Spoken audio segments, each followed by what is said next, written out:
Star plus के popular serial ये रिश्ता क्या कहलाता है कि आने वाले एपिसोड में कहानी एक नए और भावनात्मक मोड़ पर पहुंचने वाली है।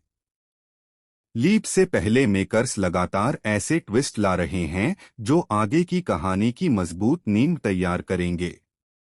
अब तक जो रिश्ते प्यार और भरोसे से भरे हुए थे, उनमें धीरे धीरे दरारें पड़ती नजर आने लगी हैं। सबसे बड़ा बदलाव मायरा और मुक्ति के रिश्ते में देखने को मिलेगा। दोनों बहनें जो पहले हर मुश्किल में एक दूसरे का साथ देती थीं, अब छोटी छोटी बातों पर एक दूसरे के खिलाफ खड़ी होती दिखाई देंगी। पहले जहां दोनों हर विवाद को समझदारी से सुलझा लेती थीं, वहीं अब उनके बीच गलतफहमियां लगातार बढ़ती जा रही हैं। इन सबके पीछे सबसे बड़ी वजह विद्या बनती नजर आ रही है। भले ही उसका इरादा गलत न हो, लेकिन उसके शब्द और व्यवहार दोनों बहनों के रिश्ते पर बुरा असर डाल रहे हैं।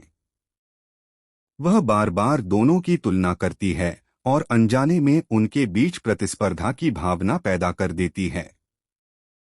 यही वजह है कि मायरा और मुक्ति के बीच दूरी बढ़ती जा रही है। दूसरी ओर अरमान और अभीरा भी अपनी बेटियों के बदलते व्यवहार को महसूस करने लगे हैं।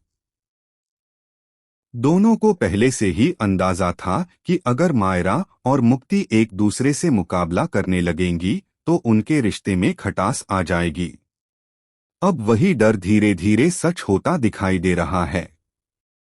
आने वाले एपिसोड में मायरा और मुक्ति अपने माता पिता के सामने यह दिखाने की कोशिश करेंगी कि उनके बीच सब कुछ ठीक है।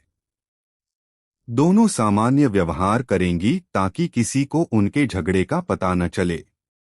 लेकिन उनका यह नाटक ज्यादा देर तक नहीं चल पाएगा। अरमान और अभीरा तुरंत समझ जाएंगे कि दोनों कुछ छिपा रही हैं। उनके चेहरे और व्यवहार से साफ पता चल जाएगा कि उनके बीच सब कुछ सामान्य नहीं है। इसके बाद दोनों अपनी बेटियों से खुलकर बात करेंगे।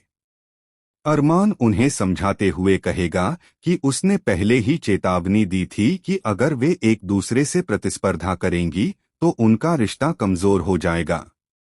वह कहेगा कि किसी एक के जीतने और दूसरे के हारने से परिवार में खुशियां नहीं आती, बल्कि दूरियां बढ़ती हैं। इसलिए उन्हें एक दूसरे का मुकाबला नहीं, बल्कि साथ देना सीखना होगा। अभीरा भी अरमान का साथ देगी और दोनों बेटियों को समझाने की कोशिश करेगी कि अपने ही परिवार से प्रतिस्पर्धा करना किसी समस्या का समाधान नहीं है। वह उन्हें यह एहसास दिलाएगी कि झूठ बोलकर या सब कुछ ठीक होने का दिखावा करके रिश्ते मजबूत